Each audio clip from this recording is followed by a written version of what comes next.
60। अनुच्छेद 352, 356 और 360 बराबर। आर्टिकल 352 में का जो है इसको कहा गया है राष्ट्रीय आपात। राष्ट्रीय आपात इसको कहा जाता है जिसकी चर्चा है राष्ट्रपति शासन, और इसको कहा जाता है वित्तीय आपात।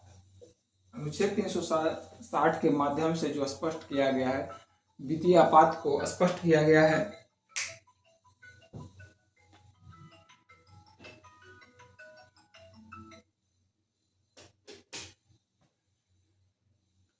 वित्तीय आपात को स्पष्ट किया गया है।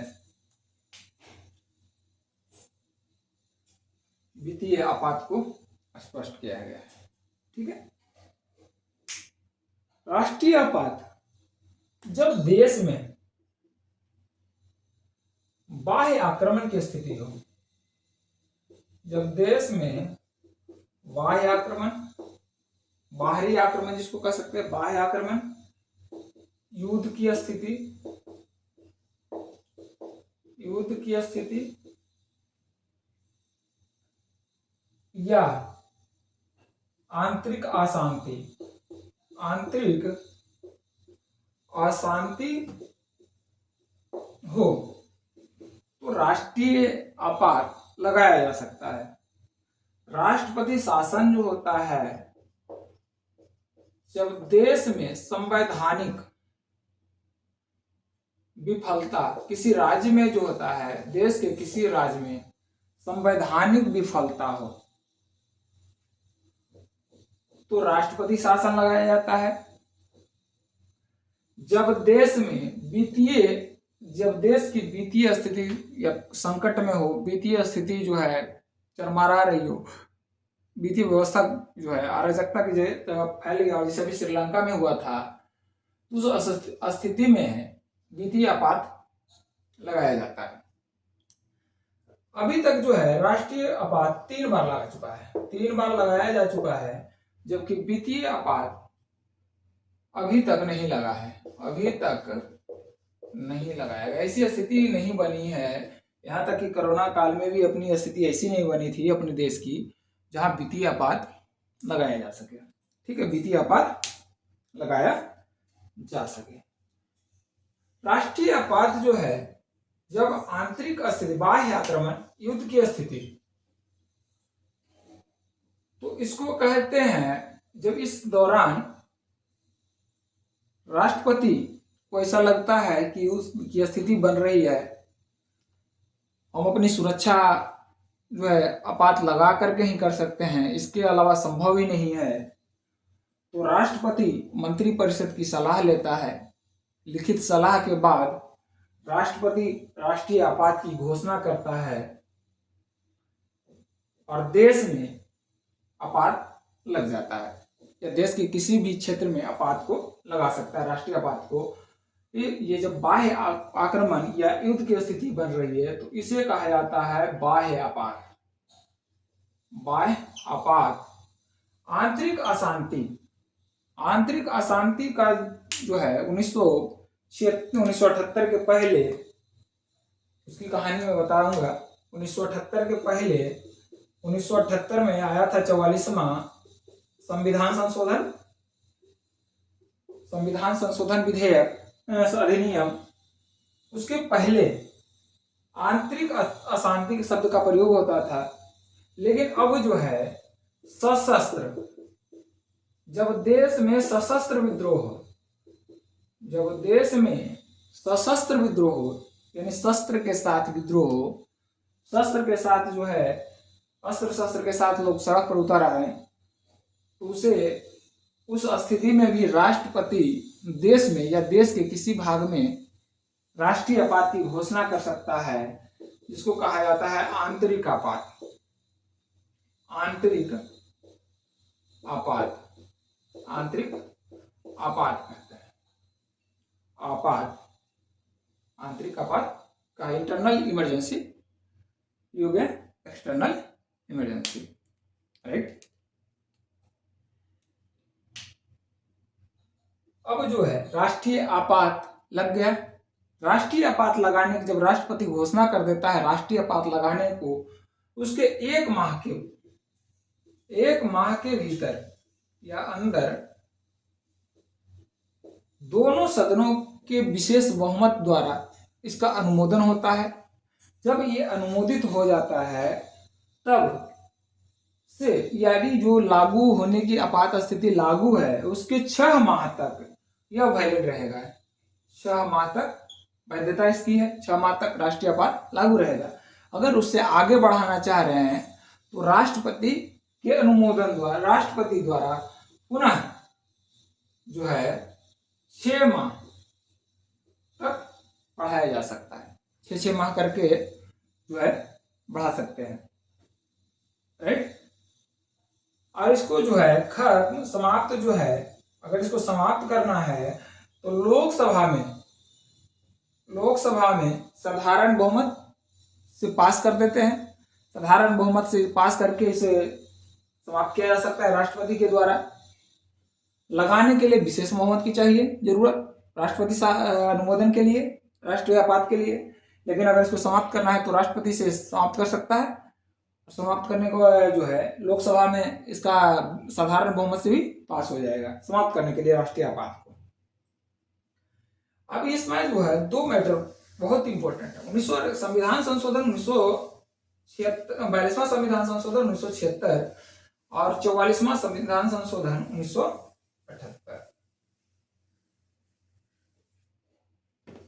1975 में सबको पता है 1975 में बहुत बड़ा कांड हुआ था। 1975 में देश में आंतरिक अशांति के नाम पर तत्कालीन राष्ट्रपति तत्कालीन प्रधानमंत्री की अनुशंसा पर राष्ट्रपति देश में राष्ट्रीय आपात को घोषणा कर दी, जो मंत्री परिषद के सलाह के बिना था। बिना मंत्री परिषद या बगैर मंत्री परिषद की सलाह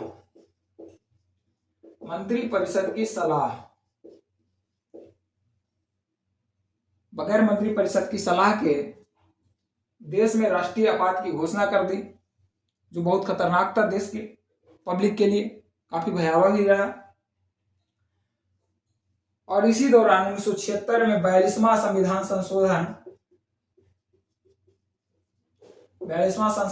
संशोधन अधिनियम पारित किया गया। अधिनियम 1976 पारित करके संविधान के बहुत सारे भागों में, अनुच्छेदों में जो है संशोधन किया गया। फलस्वरूप इस संविधान संशोधन विधेयक अधिनियम को मिनी संविधान भी कहा गया। मिनी संविधान लगभग हर भाग में, हर अनुच्छेद में संशोधन किया गया। इंदिरा गांधी की सरकार थी। पूर्ण निरंकुशता का परिचय देते हुए 1975 में जो है इमरजेंसी लागू कर दिया गया। बिना मंत्री परिषद की सलाह के जो संविधान के में लिखित था उसको दरकिनार करते हुए 1978 में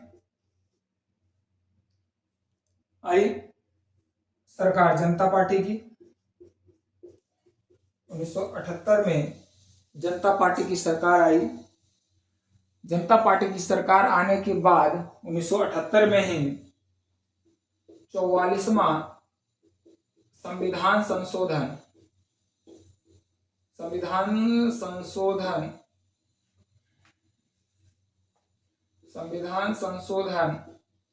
अधिनियम पारित किया गया। 44वां संविधान संशोधन अधिनियम पारित किया गया।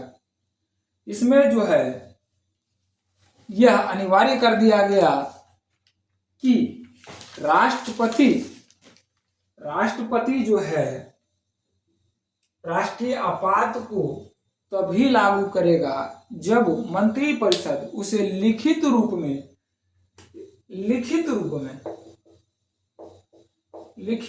में सलाह देगा। लिखित रूप में सलाह देगा। अगर लिखित रूप में सलाह नहीं दे रहा है, लिखित रूप में जो है नहीं बता रहा है, तो राष्ट्रपति राष्ट्रीय आपात की घोषणा नहीं कर सकता है। ठीक है, राष्ट्रीय आपात की घोषणा नहीं कर सकता है। जब देश में राष्ट्रीय आपात जब देश में राष्ट्रीय आपात लागू हो बाह्य आक्रमण के कारण, जब बाह्य आक्रमण के कारण देश में राष्ट्रीय आपात लागू हो, तो अनुच्छेद 19 अपने आप निरस्त हो जाता है।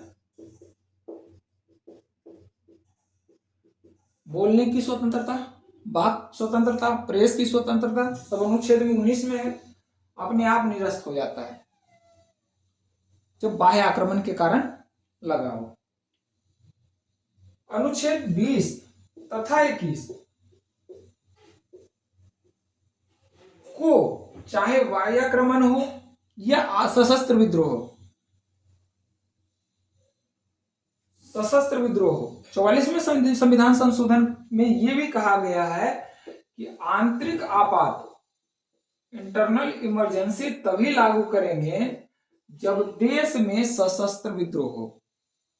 जब देश में सशस्त्र विद्रोह हो, सशस्त्र, जब लोग सड़क पर शस्त्र अस्त्र लेकर के, बंदूक तलवार ले भाला लेकर के आ जाए और उसका विद्रोह करने लगे सरकार का, तो उस समय जो राष्ट्रीय आपात लगेगा वो आंतरिक आपात होगा, इंटरनल होगा।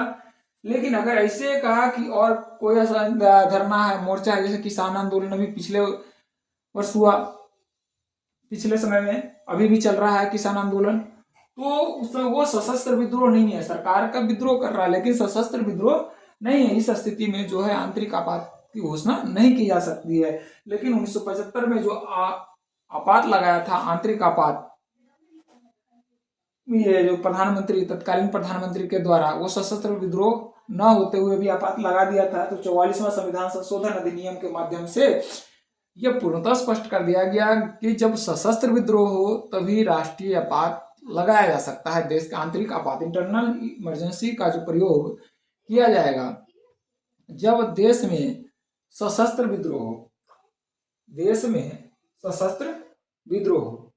सशस्त्र विद्रोह के समय जब बाह्य या एक्सटर्नल वाला हो, तो आर्टिकल 20 और आर्टिकल 21 को किसी भी हालत में निरस्त नहीं किया जा सकता है। जबकि 1975 में जो इमरजेंसी लगा था उसमें आर्टिकल 21 की पूरी धज्जियां उड़ गई थी।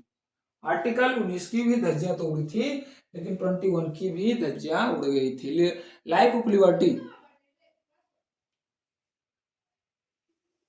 ठीक है, 21 को निरस्त नहीं किया जा सकता है। लेकिन अगर बाह्य आक्रमण हो, एक्सटर्नल इमरजेंसी लगा हो, तो आर्टिकल 19 निरस्त अपने आप हो जाता है।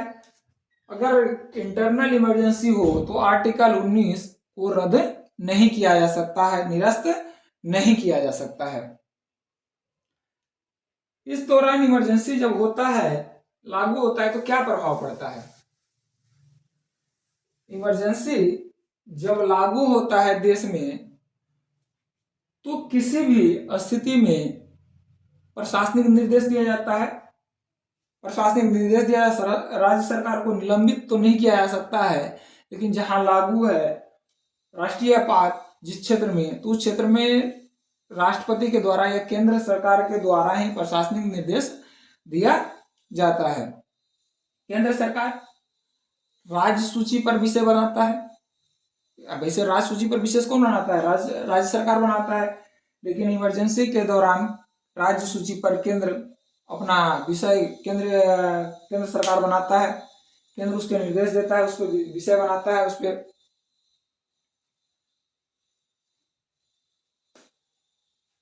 और यह जो है जहां लागू होता है वहां पूर्णतः राष्ट्रपति के द्वारा प्रशासनिक निर्देश दिया जाता है, प्रशासनिक ऑर्डर दिया जाता है।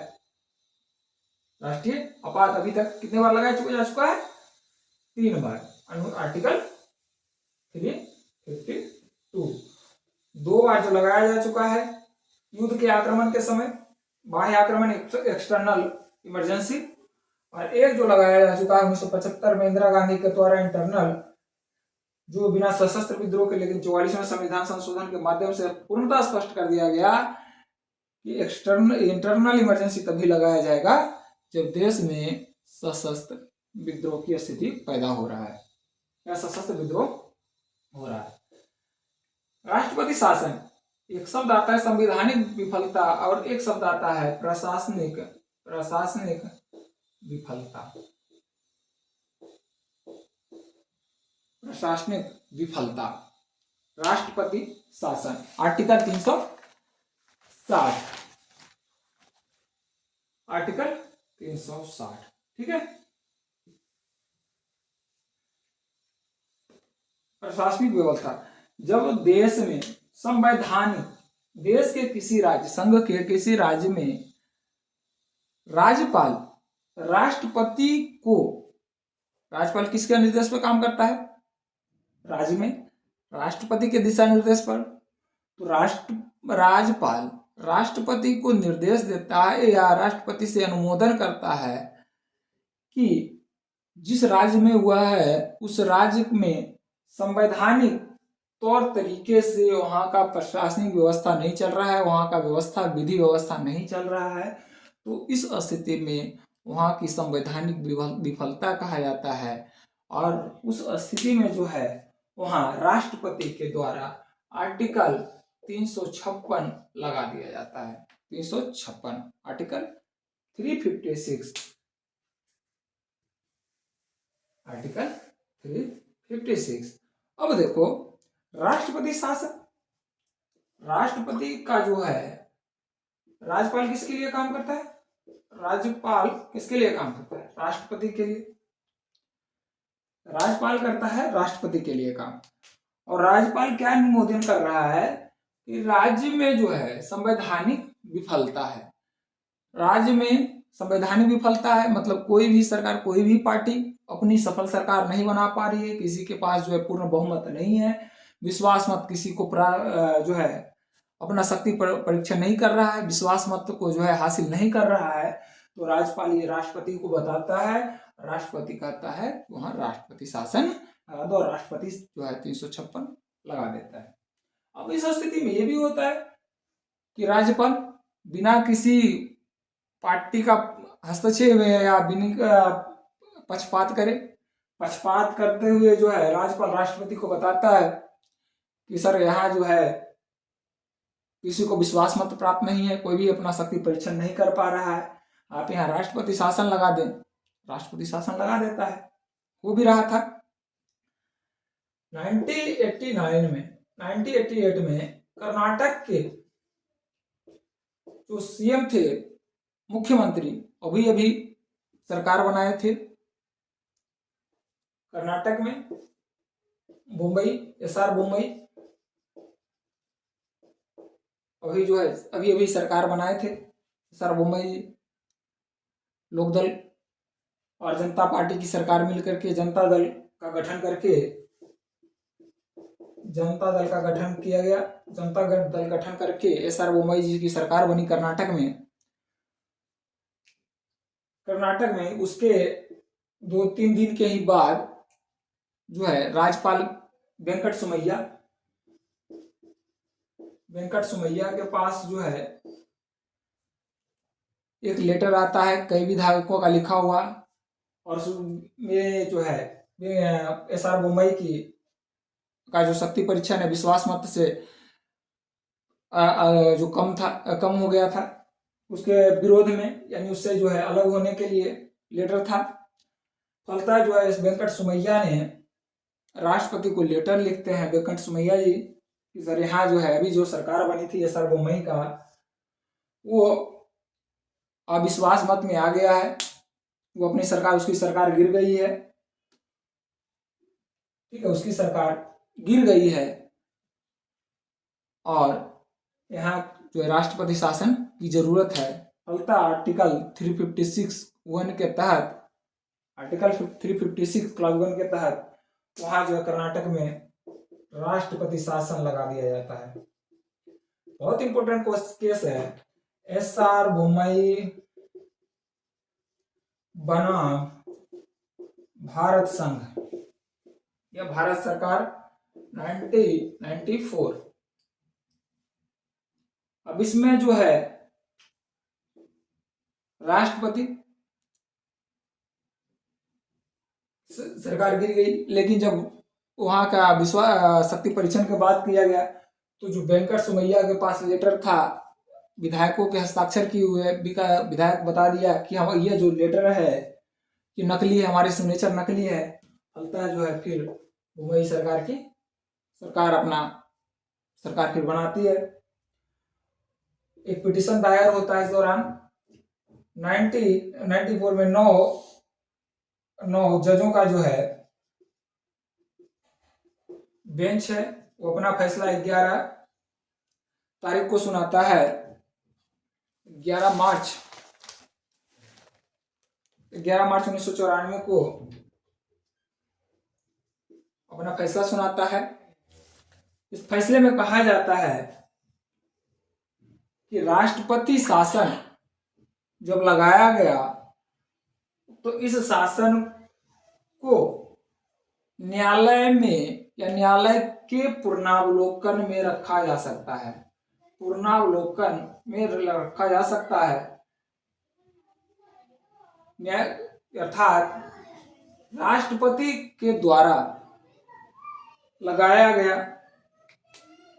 इसका जो है देखिए, SR बोम्मई के केस में जब केस होता है तो पटिशन दायर किया जाता है, याचिका दायर किया जाता है, तो सामग्री मंगाया जाता है उच्च न्यायालय के द्वारा। उसमें भी बताया कि जिसकी वो लेटर होता है, उस लेटर में जो साइन होता है उसके विधायक कहते हैं ये नकली साइन है। 11 मार्च 1994 को जजों का फैसला आता है। उसमें कहा जाता है कि जब राष्ट्रपति शासन लगाया जाता है तो इसमें जो है इसका राष्ट्रपति शासन को न्यायिक पूर्णावलोकन के अंतर्गत रखा जाएगा, जिसमें आर्टिकल 356 का हनन ना हो।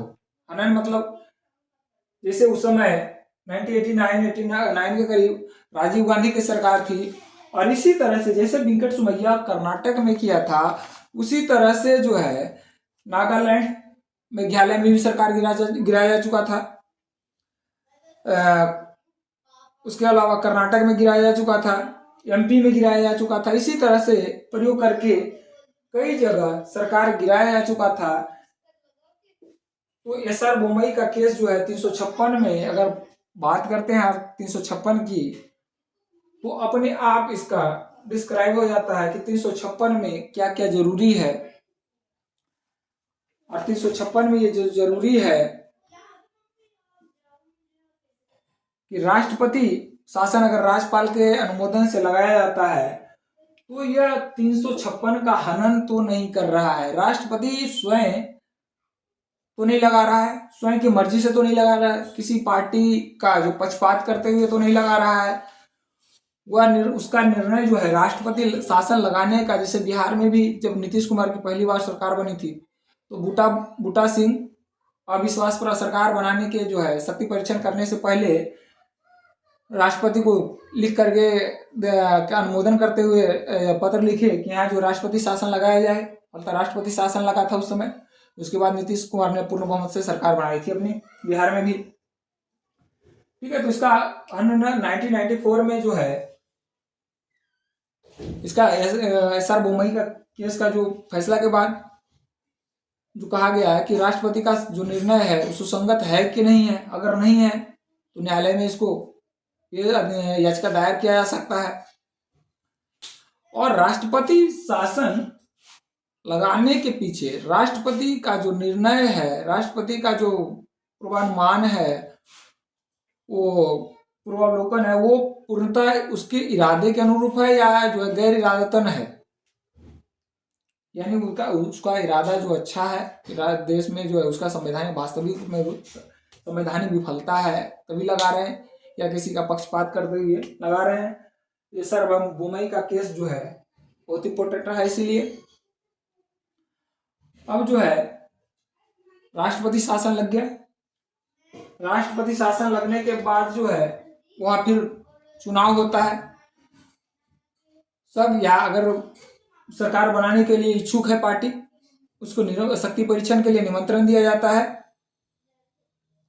निमंत्रण के बाद जो शक्ति परीक्षण होता है, विश्वास मत हासिल करता है, वहां सरकार बना देता है। प्रशासनिक संवैधानिक विफलता है एक प्रशासनिक विफलता। अगर राज्य में प्रशासनिक विफलता हो रही हो तो उस समय आर्टिकल 356 का प्रयोग नहीं किया जा सकता है। सिर्फ संवैधानिक विफलता के आधार पर किसी संघ के किसी राज्य में आर्टिकल 356 लगाया जा सकता है। ठीक है, अगला है 360 वित्तीय आपात।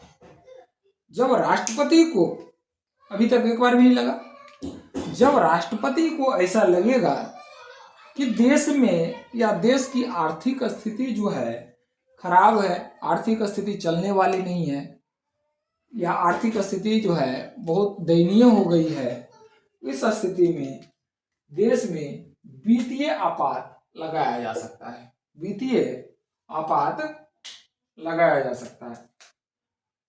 वित्तीय आपात के दौरान जो है, तो वित्तीय आपात लगा है तो किसी भी वित्तीय लेन देन को बंद कर दिया जाएगा। जो कर्मचारी हैं उसके वेतन में कटौती किया जा सकता है, जो अधिकारी है उसके वेतन में कटौती किया जा सकता है, चीजें महंगाई बढ़ सकती है। ठीक है, और जो है वित्तीय व्यवस्था को बराबर लाने के लिए या वित्तीय व्यवस्था को सही ढंग से चलाने के लिए या सही स्थिति में लाने के लिए जो प्रयास होगा, वेतन कटौती, महंगाई, टैक्सेज, वो सारा कुछ राष्ट्रपति के द्वारा लगाया जा सकता है। वित्तीय आपात लगाने की अधिकतम अवधि नहीं है, जबकि राष्ट्रीय आपात 356 को अधिकतम जो है 2 वर्ष तक लगाया जा सकता है। एक बार में जब लागू होने की तिथि है, जिस दिन से 356 लागू होता है, उसके 6 माह के भीतर, 6 माह के बाद अगर पूरा समय हो गया है तो दोबारा अनुमोदन किया जाएगा। लोकसभा और राज्यसभा के संयुक्त बैठक किया जाएगा, विशेष बहुमत द्वारा राष्ट्रपति शासन के लिए उसको अनुमोदित किया जाएगा, और 6 माह के बाद फिर 6 माह के लिए बढ़ाया जाएगा, और ये अधिकतम 2 वर्ष के लिए किया जा सकता है। जबकि वित्तीय आपात के लिए जो है कोई अधिकतम समय सीमा की या अवधि की निर्धारण नहीं किया गया। वित्तीय आपात के अवधि का निर्धारण नहीं किया गया है। 356, 352, 352, 356, 360, सबसे इंपॉर्टेंट केस 352 का जो है, 352 का जो इंपॉर्टेंट है, जब एमेंडमेंट पढ़ेंगे, संविधान संशोधन पढ़ेंगे,